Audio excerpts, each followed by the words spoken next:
싶은 말씀. 시편 78편 1절부터 11절입니다.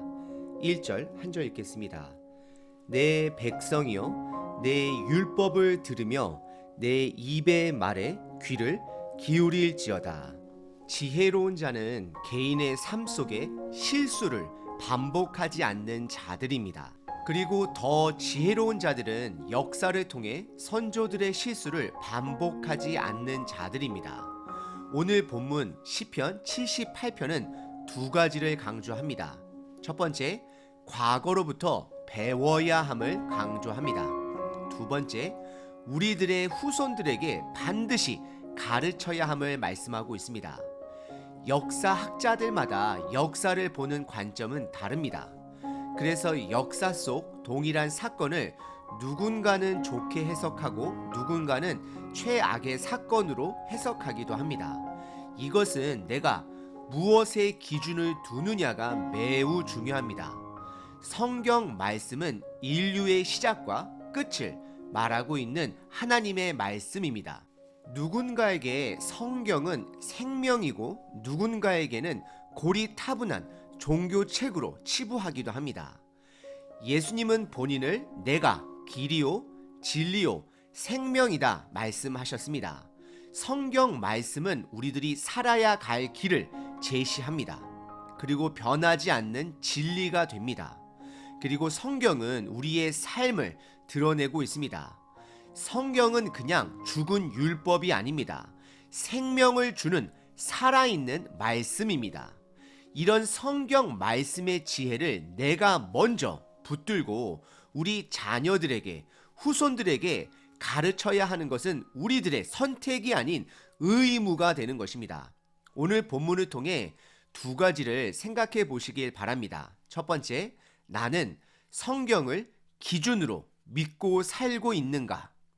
두 번째, 나는 내 자녀들에게 성경의 기준을 절대적 기준으로 믿고 가르치는가? 오늘 본문은 크게 두 부분으로 나눌 수 있습니다. 첫 번째, 과거의 중요성. 두 번째, 에브라임 지파의 예를 들고 있습니다. 첫 번째 부분은 1절서부터 8절까지 과거의 중요성을 강조합니다. 그리고 동시에 자녀들에게 그 말씀을, 율법을 가르쳐야 함을 명령하십니다. 1절의 시작이 내 백성이여 내 율법을 들으며 내 입의 말에 귀를 기울일지어다 라고 시작을 합니다. 이것은 우리에게 믿음을 요구합니다. 내가 성경 말씀에 기준을 두고 있는지를 묻고 있는 것입니다. 성경 말씀에 기준을 두고 사는 것과 세상의 기준을 두고 성경을 이용하는 것은 매우 다른 것입니다. 우리는 성경 말씀에 기준을 두고 세상을 살아가야 합니다. 나의 성공을 위해, 나의 욕심을 위해 성경을 이용하는 자들은 성경을 기준으로 믿는 자들이 아닙니다. 그리고 2절에 내가 입을 열어 비유로 말하고 예로부터 감춰졌던 것을 드러낸다라고 말씀합니다. 여기서 말하는 비유는 가상적인 이야기가 아닙니다. 역사를 말하는 것입니다. 더 큰 비유의 뜻은 비교를 통해 배울 수 있는 사건이나 다른 이야기를 함께 배치하여 배우는 것입니다. 그래서 2절은 이스라엘 역사를 통해 감춰진 것을 드러내려 한다라고 말씀을 하십니다. 성경에서 드러난 이스라엘의 역사는 성공보다는 그들의 실패에 집중하고 있습니다. 왜냐하면 그들의 실패를 배우지 않으면 우리들 또한 그것을 반복할 수밖에 없기 때문입니다. 이스라엘의 역사는 불순종의 역사입니다. 출애굽기 이후 광야 생활을 보면 불순종의 연속입니다. 그리고 사사시대 때도 왕권 시대 때도 동일합니다. 우리는 그들의 실패를 배워야 합니다. 그래서 3절에 다음과 같이 고백하고 있습니다. 이는 우리가 들어서 아는 바요 우리의 조상들이 우리에게 전한 바라라고 기록합니다. 그리고 그들의 실패를 4절에 자손에게 숨기지 아니하고 하나님이 하신 놀라운 일들을 후대에 전해야 함을 강조합니다. 그리고 이어지는 5절과 6절은 역사를 전하는 것은 의무가 됨을 말하고 있습니다. 5절과 6절입니다. 여호와께서 증거를 야곱에게 세우시며 법도를 이스라엘에게 정하시고 우리 조상들에게 명령하사 그들의 자손에게 알리라 하셨으니 이는 그들로 후대 곧 태어날 자손에게 이를 알게 하고 그들은 일어나 그들의 자손에게 일러서라고 기록합니다. 그리고 7절은 하나님을 신뢰하고 하나님의 일을 잊지 말아야 함을 강조합니다. 그리고 8절에서는 조상들의 불순종을 반복하지 말 것을 또다시 강조합니다. 7절과 8절입니다. 그들로 그들의 소망을 하나님께 두며 하나님께서 행하신 일을 잊지 아니하고 오직 그의 계명을 지켜서 그들의 조상들 곧 완고하고 패역하여 그들의 마음이 정직하지 못하며 그 심령이 하나님께 충성하지 아니하는 세대와 같이 되지 아니하게 하려 하심이로다라고 고백합니다. 초대교회 시대 때 스데반 집사는 오늘 시편 78편을 실천한 자였습니다. 그는 유대 사람들에게 아브라함 때서부터 하나님이 하신 일을 설교하기 시작했습니다.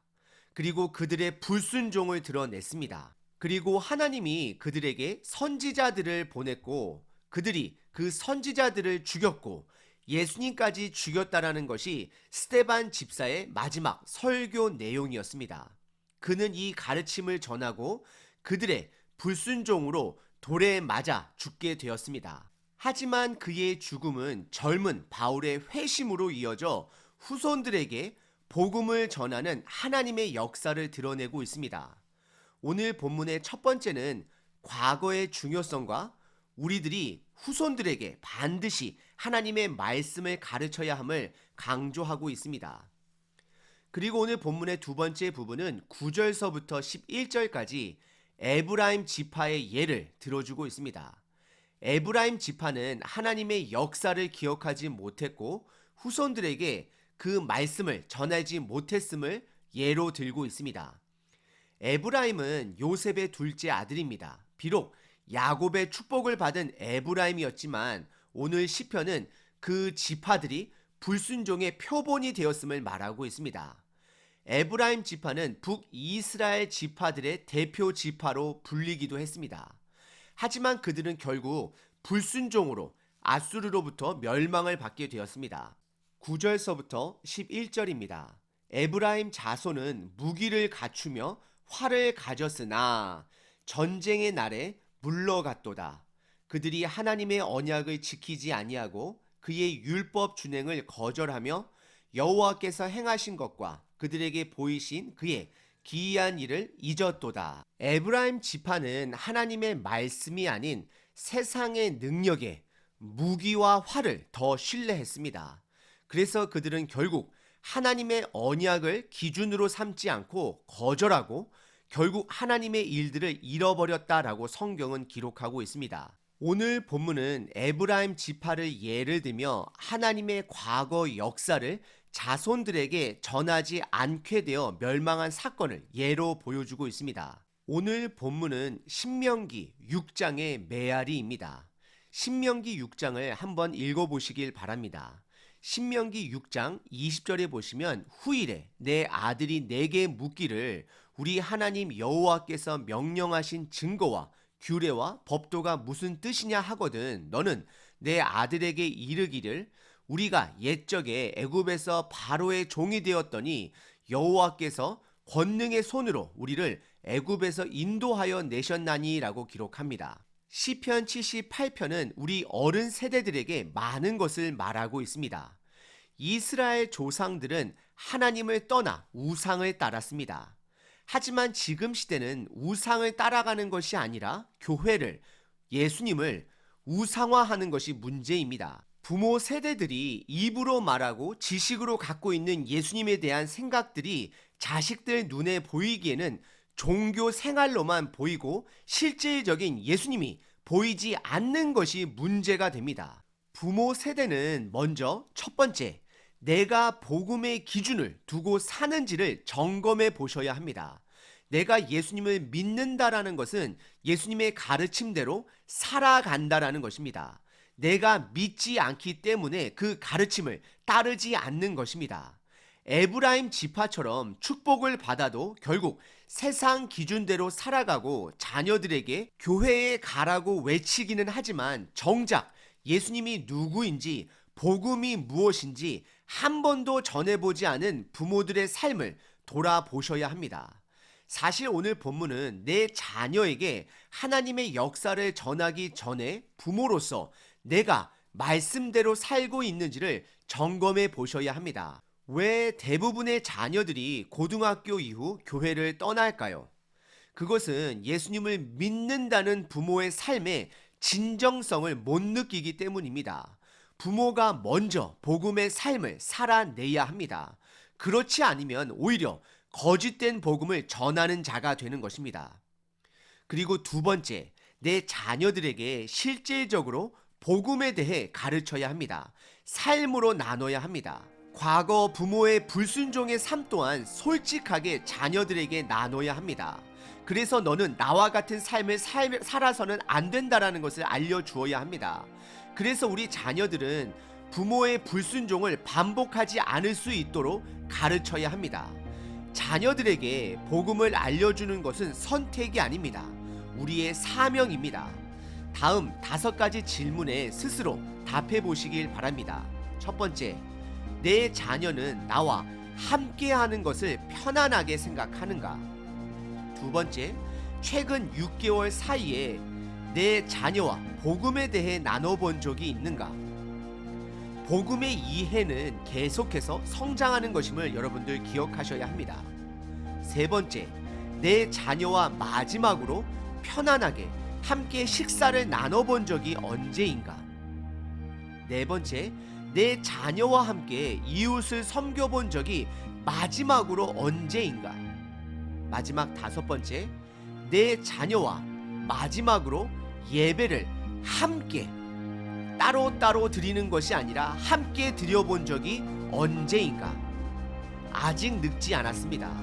우리가 먼저 복음을 살아내고 복음을 자녀들과 함께 나눌 수 있는 저와 여러분 되시길 바랍니다. 복음에는 생명이 있습니다.